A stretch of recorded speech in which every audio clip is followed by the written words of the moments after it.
한국경제TV를 사랑해 주시는 가족 여러분 안녕하십니까? 파워 인터뷰 박정윤입니다. 먹고 사는 문제, 일자리 문제에 대한 주목도는 언제나 높습니다. 한번 때를 놓치면 회복할 수 없는 만큼 지속 가능한 노동시장을 만들기 위해 정부가 계속해서 정책을 내놓고 있는데요. 이와 관련해 오늘은 대한민국 일자리와 노동 정책을 책임지는 부처죠. 고용노동부의 장을 모시고 말씀 들어보는 시간 마련했습니다.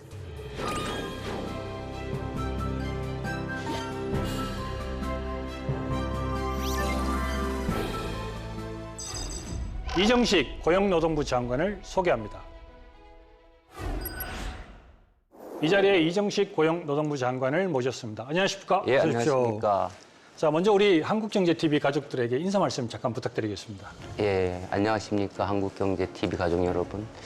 일자리는 최대의 복지다라고 할 수 있는데 우리 정부가 일자리 창출에서 많이 노력했습니다. 그래서 역대 최고의 고용률, 최저의 실업률을 기록하고 있지만 이 국민들이 체감하시기에는 일자리 사정이 녹록지 않은 것 같습니다. 저희들이 민생 문제 해결을 최우선 과제를 두고 노력을 하고 있고 아울러서 이제 건강하게 안전하게 일하시길 기원하겠습니다. 알겠습니다.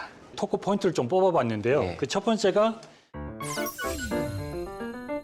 노동계 브레인, 소위 말하는 이제 한국 노동운동의 정책통으로 불리고 있잖아요. 뭐 이런 내용에 대해서 어떻게 생각하십니까? 제가 86년도에 한국노총에 들어갔고 역사의 큰 그 소용돌이 속에서 많은 정책들이 나왔어야 되거든요. 그러다 보니까 열심히 고민을 했고 현장 의견 들어서 하다 보니까 그런 얘기가 나온 것 같습니다. 사실 이제 대학 졸업 후에 이제 40년 동안 우직하게 이제 사실 이 길만 걸으셨잖아요. 뭐 특별한 계기가 있었나요? 아마 그 시대에 대학을 다녔던 분들은 다 그런 고민들을 했을 것 같은데 우리가 그 사회 민주화를 실현하겠다고 학교 다니면서 거의 매일 데모하고 수업도 못했고 뭐 그랬을 텐데 졸업을 하고 나서 어디를 갈 건가 많은 분들이 고민했을 겁니다.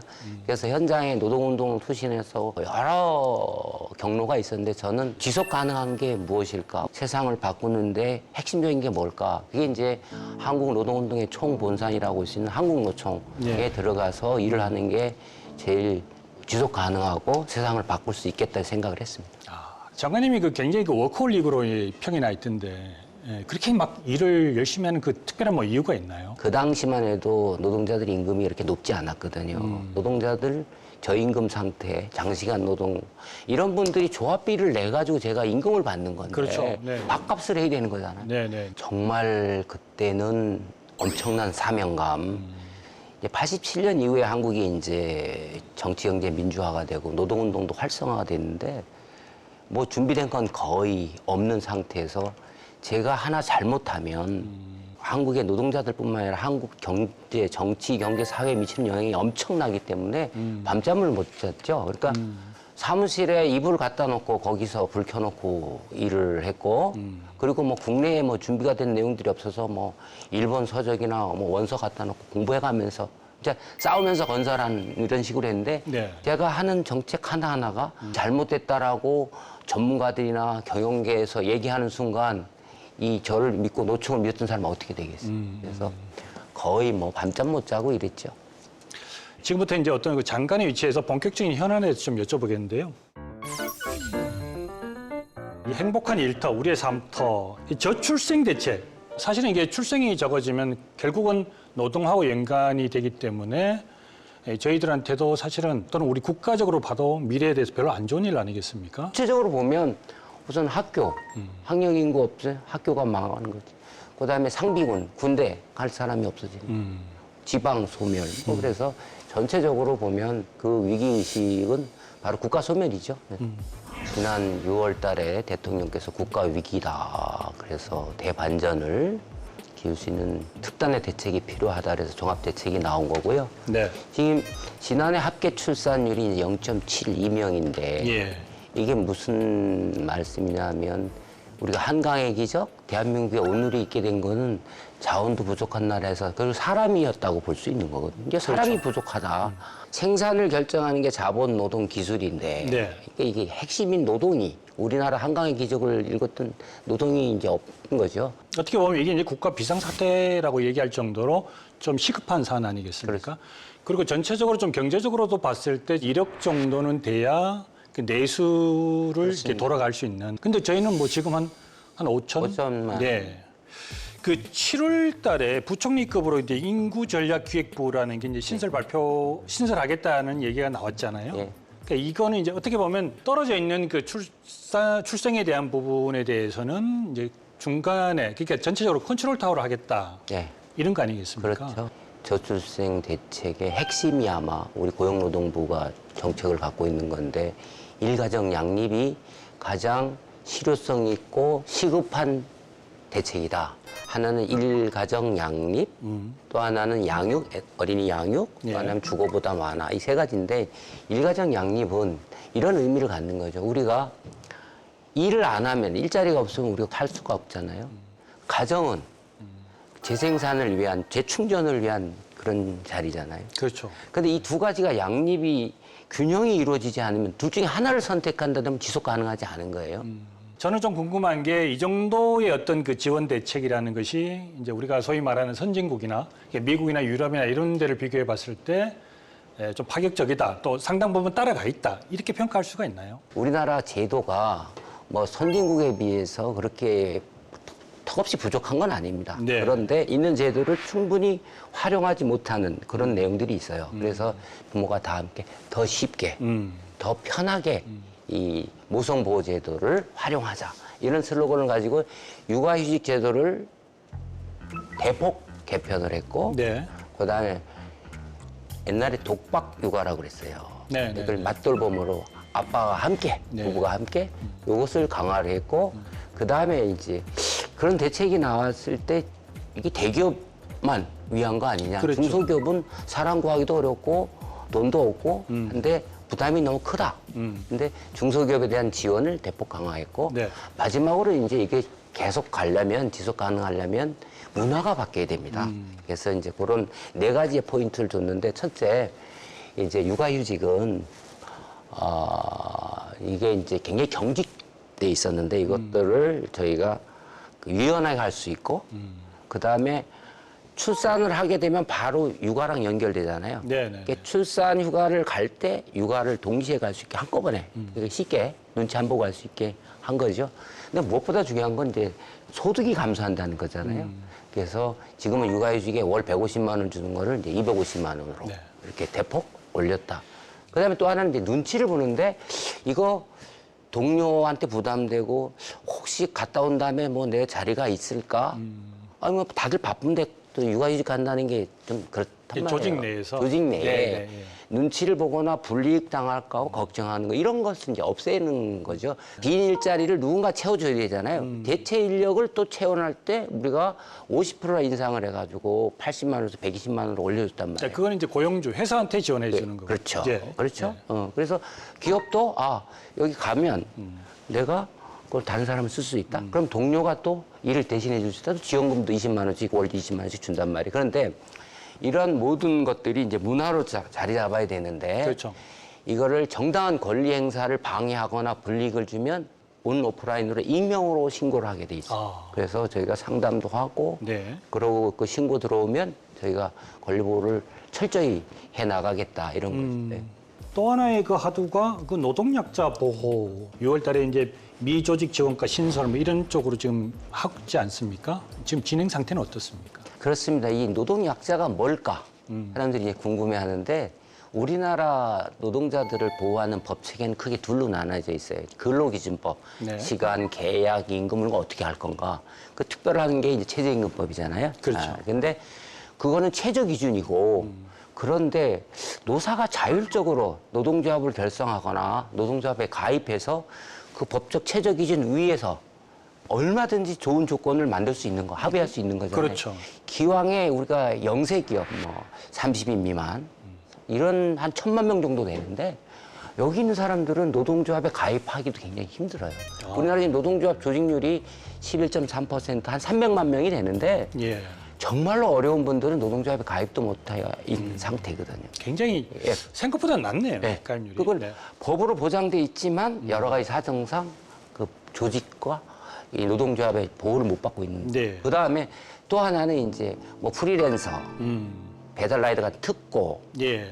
뭐 플랫폼 종사자 네. 이런 사람들은 지금 세상이 빠르게 변하는데 노동법이라든가 보호법이 그걸 못 따라가는 거예요. 예. 그래서 이런 분들을 위해서는 별도의 보호 대책이 필요하다. 국가가 직접 나서서 보호를 해줘야 되겠다. 네. 그래서 이제 저희가 이 정책을 총괄하는 미조직 근로자 지원과를 예. 만들었고 전국의 주요 6개 도시에 근로자 이음센터라는 걸 만들었는데 아. 기대가 엄청나더라고요. 우리 목소리를 들어줄 사람이 없다. 우리 고충을 해결해 줄 사람이 없다. 뭐 노동조합도 없고 아무도 어디 가서 뭘 도움을 하는지 모르니까. 네.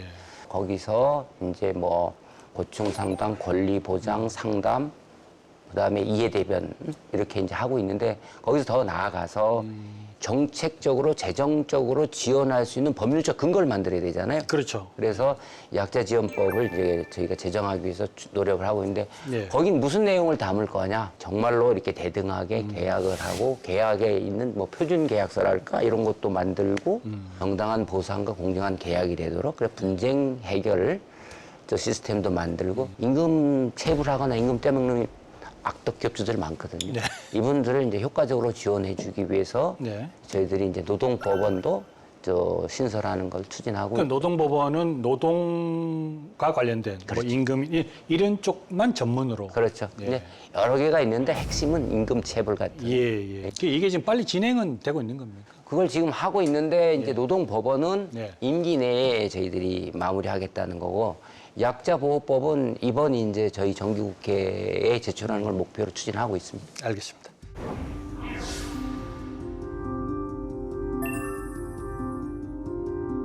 이번 개정안은 노동자의 개념을 노조를 조직하거나 가입한 자로 확대해 노조만 만들면 누구나 근로자가 될 수 있습니다.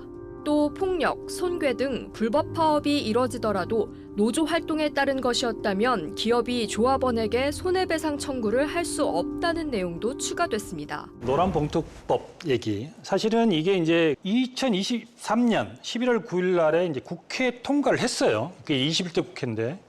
근데 이제 윤 대통령이 23년 12월 1일 날 거부권을 행사했잖아요.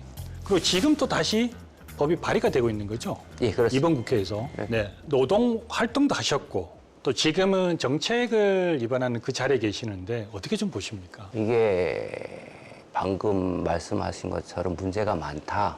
국민 경제나 노사관계에서 제대로 좀 한 번 더 봐달라고 저희 요구를 한 건데 네. 거기다 더 많은 내용을 엎어서 담아서 지금 이제 발의를 한 거거든요.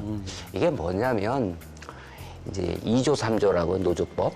옛날에 문재인 정부 때 그걸 국정과제로 채택을 하고 근데 너무 어마어마한 거거든요. 하면 안 네. 되겠다 이거 예. 큰일 나겠다. 예. 그래서 포기한 거거든요. 아, 뭐냐면 2조 3조가 이제 근로자 개념, 예. 사용자 개념, 노동쟁의 개념, 그다음에 3조에 이제 손해배상책이라는 게 있습니다. 이게 뭐냐면 우리나라는 이제 노동조합을 결성을 하거나 가입을 하잖아요. 네. 자유롭게. 예. 그렇게 되면 누구랑 교섭을 해? 지금 우리나라는 복수 노조가 가능하게 돼 네, 있습니다. 가능하기 네. 때문에 네. 여러 개 노조가 있는데 단일화해야 되고 그렇게 해서 교섭을 하다가 안 되면 쟁의를 하는 거예요. 실력 행사를 하는 거죠. 네네. 근데 그거에 응하지 않으면 사용자는 처벌을 받아요. 부당노동행위로. 정당한 이유 없이 교섭에 응하지 않으면. 네. 이렇게 이제 법이 시스템적으로 쫙 연결돼 있는 겁니다. 네. 장관은 법을 책임지고 집행을 해야 되는데 이 법이 통과되면 법을 집행할 수가 없어요. 누가 사용자인지 누가 근로자인지 뭐 지금 현대자동차만 해도 1차 협력업체가 한 300개, 400개 되고 네네. 2차 협력사가 5,000개가 돼요. 여기서 다 교섭하자고 나오면 애매모호하고 누가 나타나서 교섭하자고 할지 그걸 참고 다니면 어떡해. 그래서 법 체계 안에 아구도 안 맞고 현실하고도 안 맞고 따지고 보면 우리나라는 지난 21년도에 아에로 핵심 협약을 비준하면서 글로벌 스탠다드에 맞게 노동법을 손을 봤어요.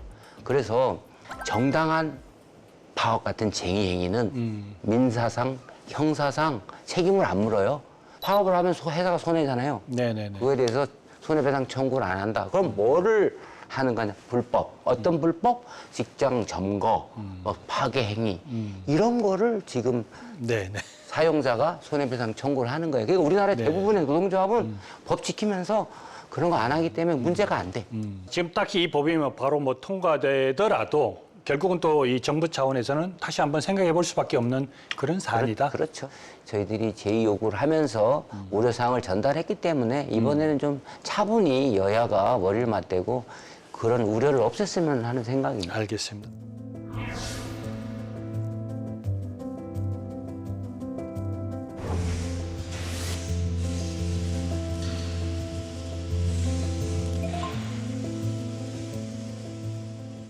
뭐 이거 어디를 가든 외국인 노동자가 뭐 중소기업이 됐든 음식점이 됐든 또는 뭐 시골에 가면 이미 다문화, 다민족 이렇게 됐는데 외국인 인력에 대한 그 아주 효율적인 방안 이런 거에 대해서는 또 어떤 방안을 좀 갖고 계신 건지. 지금 외국 인력은 이제 선택이 아니라 필수다. 네. 그 정도로 어디 가나 특히 우리 힘들고 어려운 이런 작업 환경에 있는 데는 그 외국인이 없으면 뭐 못 굴러간다고 볼 수가 있어요. 네, 네. 그래서 중소기업, 그다음에 농촌, 어업, 그다음에 뭐 저기 우리게 뿌리 산업 같은 데 거의 외국인들이 다 채우고 있다 이렇게 볼 수가 있는데 그래서 지금 양적으로 질적으로 외국 인력 정책을 획기적으로 전환을 해야 되는 상태에 와 있는 거죠. 이제.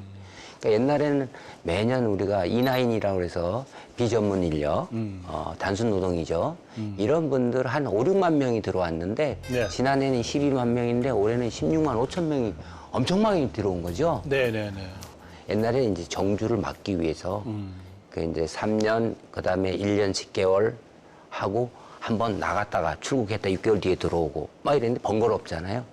한참 계속 일하게 하면 숙련도도 높아질 텐데. 네, 그래서 네, 네.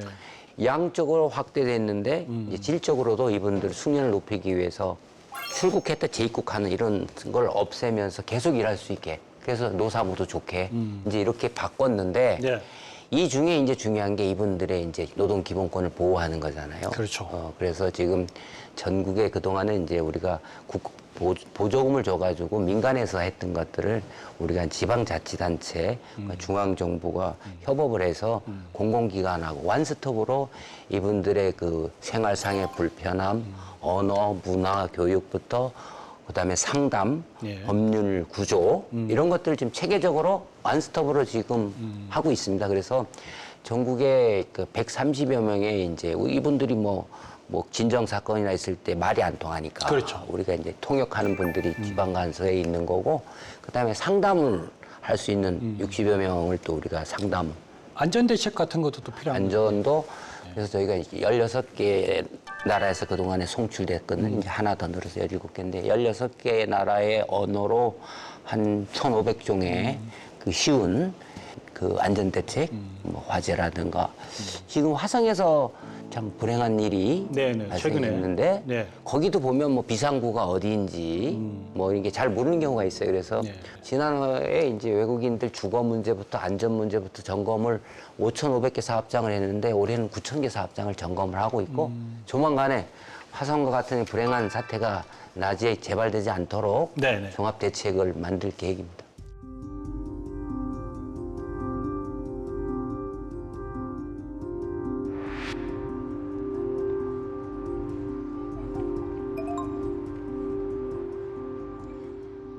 일차 베이비 부모가 이제 50년에서 63년 출생하신 분들인데 이분들이 약 한 705만 명이 됩니다.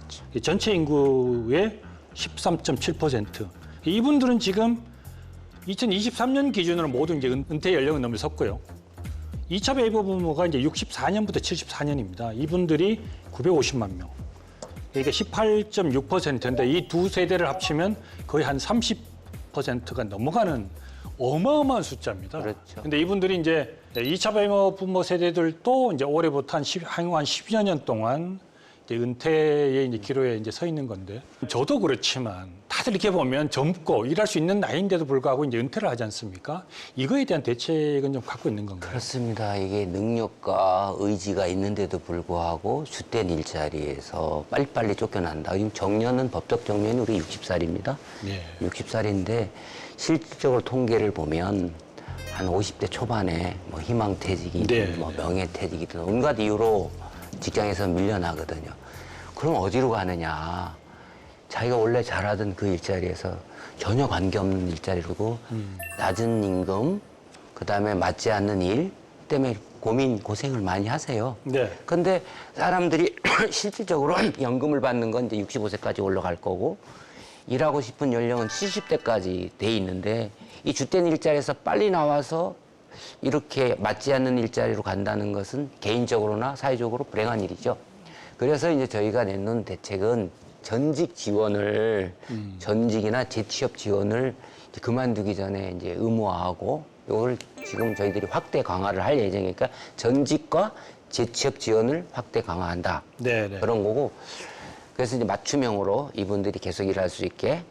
그러나 한편으로 이제 중요한 건 지금 법정 정년이 60으로 돼 있는 것들을 계속 고용할 수 있는 옵션을 이제 주는 거죠. 일본 같은 경우가 우리보다 한 20년 전에 그런 일을 했는데 지금은 정년으로 돼 있는데 이거를 재고용을 할지 계속 고용을 할지 아니면 정년을 아예 없앨지 네. 기업들이 노사가 머리를 맞대고 선택을 할 수 있게끔 지금 하는 게 중요하다. 근데 거기 전제가 필요한 거예요. 옛날에 임금 피크제만 해가지고 기업들이 엄청 소송 걸려가지고 지금도 사벌 리스크가 큰데 네. 임금 체계를 합리적으로 개편하면서 세 가지 옵션을 가지고 점진적으로 단계적으로 계속 일할 수 있게 여건을 만들어주겠다. 그래서 네. 지금 현재 경제사회노동위원회에서 지금 노사가 머리를 맞대고 지금 계속 논의를 하고 있습니다. 그래서 빨리 저희들이 그 안을 내놔서 계속 일할 수 있게 만들 계획입니다. 이 문제도 사실 뭐 단시간에 해결될 문제는 아니고 아니죠. 예. 조금 더 시간을 두고. 두면서 예. 사실 어떻게 보면 노와 사가 좀 이렇게 둘 다 좀 이렇게 만족할 만한 것들이 좀 나와야 되지 않겠습니까? 그렇죠. 일본이 성공했던 이유가 시간을 두고 점진적으로 단계적으로 이해관계가 다른 사람들을 조정을 하고 선택기를 높여줬기 때문인데 네. 워낙 노사가 입장이 달라서 돈이 들어가는 문제니까 생산성 문제고 그래서 노사 공이 머리를 맞대고 하는데 이제 국민적 공감대가 필요한 거고 사회적 대화가 필요한 거죠. 알겠습니다. 오늘 장관님하고 이렇게 대담을 해보니까 이게 그 좀 이렇게 온화한 성품, 그 특유의 이게 친화력을 바탕으로 이 온화한 협상가다 이런 느낌을 좀 받았거든요. 어떻게 보면 이제 윤석열 정부 들어서 지금 최장수 장관으로서 지금 계속 업무를 수행하고 계시는데 마지막으로 이 자리를 빌어서 꼭 내가 이 얘기는 하고 싶다. 아니면 개인적인 얘기든 또는 이제 뭐 어떤 부채 얘기든 그런 얘기가 있으시면 좀 얘기를 해주시죠. 일자리는 최대의 복지입니다. 정부는 좋은 일자리를 민간에서 많이 만들 수 있도록 여러 가지 정책을 내놓고 있습니다만은 국민들이 체감하기에는 많이 부족하다라고 생각을 합니다. 요새 기후변화, 기후위기 때문에 우리가 노동자들의 건강, 안전이 크게 이제 위협을 받고 있어서 저희들이 현장을 점검하면서 만전을 기하고 있습니다만은 우리 노사 모두 건강하고 안전하고 쾌적한 작업 환경을 만들기 위해서 노력을 해야 될 것 같습니다. 그래서 좋은 일자리를 많이 만들도록 정부가 노력하는데 여러분도 정부를 믿고 건강한, 쾌적한, 안전한 사업장 만들어 주시기를 당부드립니다. 고맙습니다. 네, 장관님 오늘 말씀 잘 들었습니다. 귀한 시간 내주셔서 감사합니다. 네, 고맙습니다.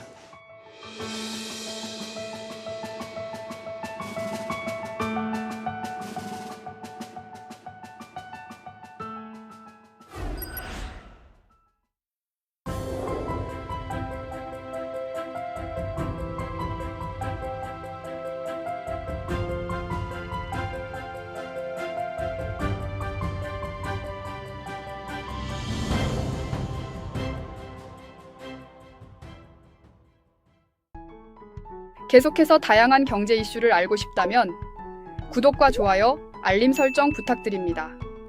AI 캐스터 권미정이었습니다.